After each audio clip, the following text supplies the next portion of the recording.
my name is Ann Kent. I'm a registered dietitian nutritionist and the owner of Peas and Hoppiness.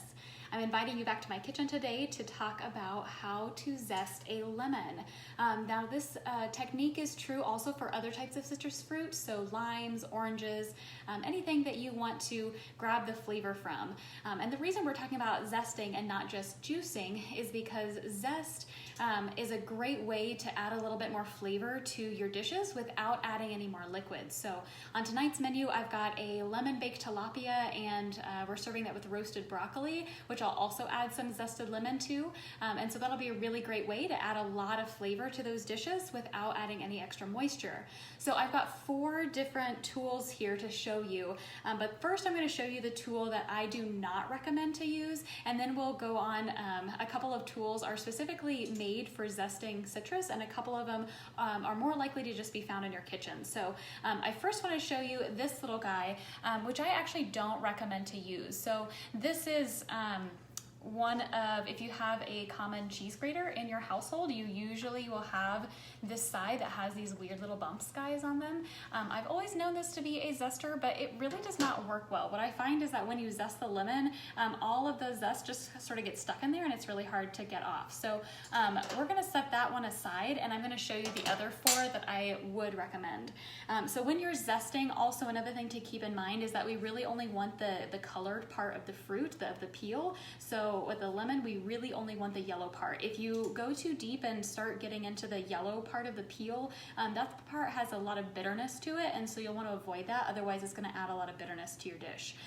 So our first option for zesting a lemon is Microplane. So this is technically something that you would actually use to zest citrus fruit with. It's really specific, and the way you do it is you simply run that microplane along the lemon, and you can see some of the lemon is actually falling down and some of it is just gathering here. So once I've zested it as much as I want, you can see that we start to see the white part of the lemon, but we're not going to go too deep. We'll just keep turning that. Another thing I want to always recommend is to wash your produce, especially if going to zest a lemon. Usually you don't think about it with things that have a peel, but since you're literally eating the outside, you want to make sure that that's clean. So once you've used that microplane, you can just really easily scoop up that zest, and then you can use that for your dish. So again, a microplane is specifically used to zest citrus. The next option I have is actually called a zester. So it's this little tool, and if you can see, there's little tiny little holes at the tip there, and that's what we're going to use to peel off, or to pull off some of that peel. So with this one, you'll just hold it in your hand similar to a paring knife, and you'll pull along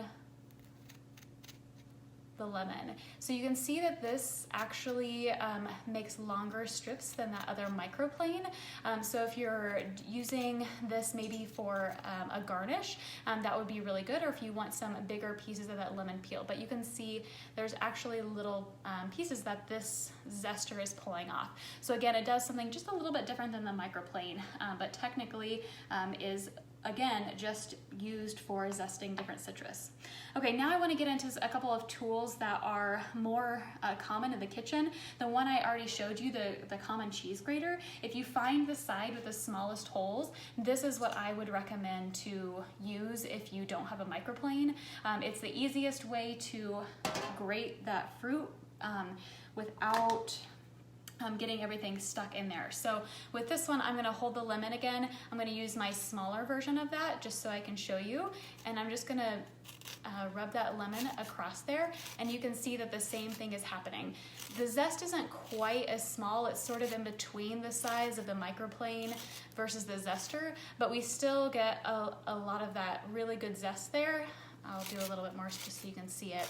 But this is super easy, and this is the tool that I would recommend because it's so versatile. Of course, you can also do cheese, so if you don't want to go out and buy a bunch of new products, just find, again, your cheese grater and use the side of the smallest holes. Okay, the last option is if you don't have any of these available, but you'd still like to get some of that flavor. The last way is to simply use a paring knife and to very, very carefully, this technique does take some more finesse, but just very, very carefully slice off the outer part of the rind. So once you get those peels, now you can take those and use a chef's knife, or you can use a paring knife if you'd rather, and simply mince those just like you would garlic and into really, really fine pieces.